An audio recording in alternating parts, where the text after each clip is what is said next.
জানবো যে মহিলাদেরকে কষ্ট দিলে, তাদেরকে আঘাত করলে কি ঘটে।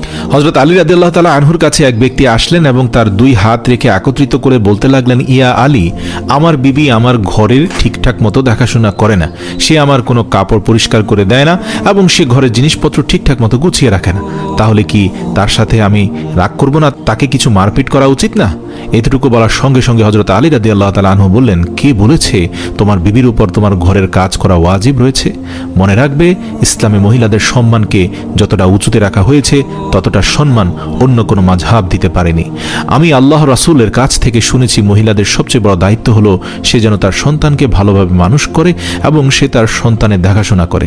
কিন্তু যদি তার সন্তানের দেখাশোনা করার জন্য তার স্বামীর কাছে সাহায্য চেয়ে নেয় তাহলে সেটিও চাইতে পারে। আর এখানে তুমি তাকে ঘরের কাজ করার জন্য বলছো। যদি মহিলারা তার নিজের খুশিতে ঘরের কাজ করে থাকে সেটি তার দয়া, সেটি তার জন্য বাড়তি কাজ, আর সেটার জন্য তুমি শুকরিয়া আদায় করতে থাকো এবং তার প্রশংসা করো।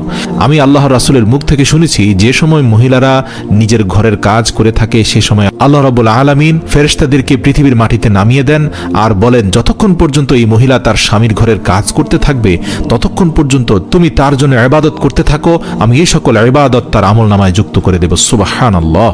আর সেজন্য যদি কোনো মহিলা তার নিজের স্বামীর ঘরকে নিজের ঘরের মতো আগলিয়ে রাখে সেটি তার জন্য পৃথিবীর সর্বশ্রেষ্ঠ ইবাদত হয়ে যায়। এটি মহিলাদের খুব সুন্দর একটি নৈতিকতা যে তারা স্বামীর ঘরকে জান্নাত বানিয়ে রাখে, তোমার বাচ্চাকে খুব সুন্দর করে মানুষ করে গড়ে তোলে।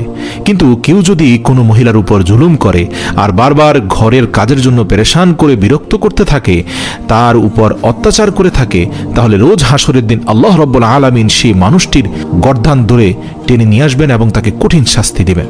আর দোজখের একটি দরজা তার জন্য খুলে দেওয়া হবে।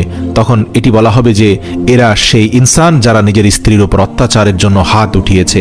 এরা হচ্ছে পৃথিবীর সবচেয়ে বড় কাপুরুষ যে তার দুর্বল স্ত্রীকে ভালোবাসায় আগলে নেওয়ার বদলে অত্যাচার করেছে। প্রিয় দর্শক, এবার আমরা একটা ঘটনা জানবো। সেটা হচ্ছে হযরত আলী রাদিয়াল্লাহু তাআলা আনহু রাস্তা দিয়ে হেঁটে যাচ্ছিলেন, তখন দেখতে পেলেন একজন ব্যক্তি তার স্ত্রীর উপর অমানবিক জুলুম করছে। তখন হযরত আলী রাদিয়াল্লাহু তাআলা আনহু তার কাছে গিয়ে বললেন, হে ব্যক্তি, আল্লাহকে ভয় করো। তোমার পেরেশানি, তোমার দরিদ্রতা এবং তোমার রিজিকের বরকত কমে যাওয়ার কারণ একটাই যে তুমি তোমার বিবির উপর জুলুম করছো।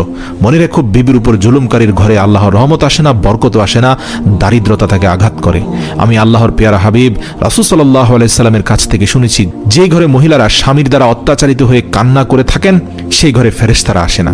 আর সেই কারণে সেই ঘরে পুরুষের রিজিক এবং উপার্জনের কমতি